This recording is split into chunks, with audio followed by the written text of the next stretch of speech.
Welcome to FEBC News. This month, we want to share a special year-end update from our president, Ed Cannon. Each year, I continue to be amazed at the doors God opens for us.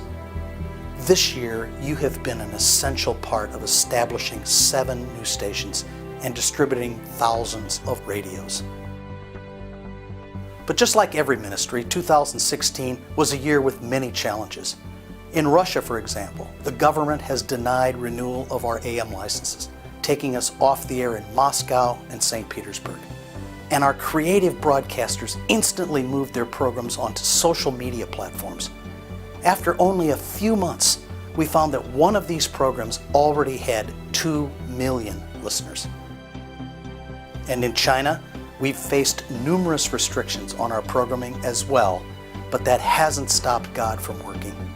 We've not only maintained our audience, but we've grown into an even larger one using the internet and cell phone apps, which now reach about 10 million people.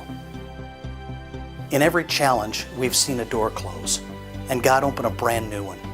And at each step of the way, we've seen God's accomplishments and His will. And that's what it's all about, being faithful to what He wants us to do. Just last month, our staff started a brand new station in the city of Toktagul, Kyrgyzstan, which has a potential audience of 200,000 people.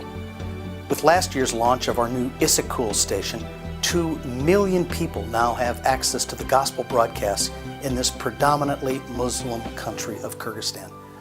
South Korea now has 13 FM stations, with broadcasts going out into South and North Korea, as well as China, Japan, and several other countries.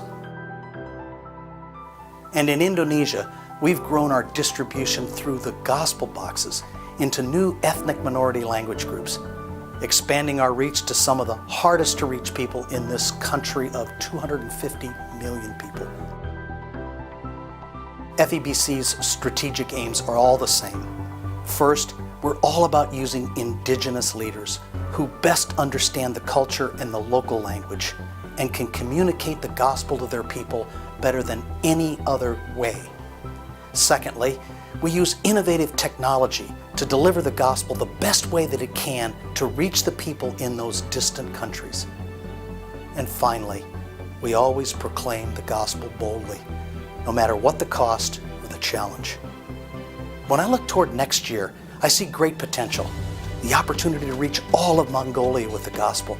The potential to open even more stations in Kyrgyzstan, reaching millions of Muslims with the truth of Jesus Christ.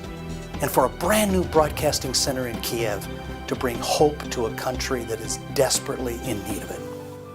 What an incredible year it's been, serving alongside of each one of you. Could you join us next year as we begin 2017 with a global day of prayer for the listeners and ministry of FEBC? God bless you as we celebrate our Savior in this Christmas season. Visit FEBC.org to see how you can partner with us today.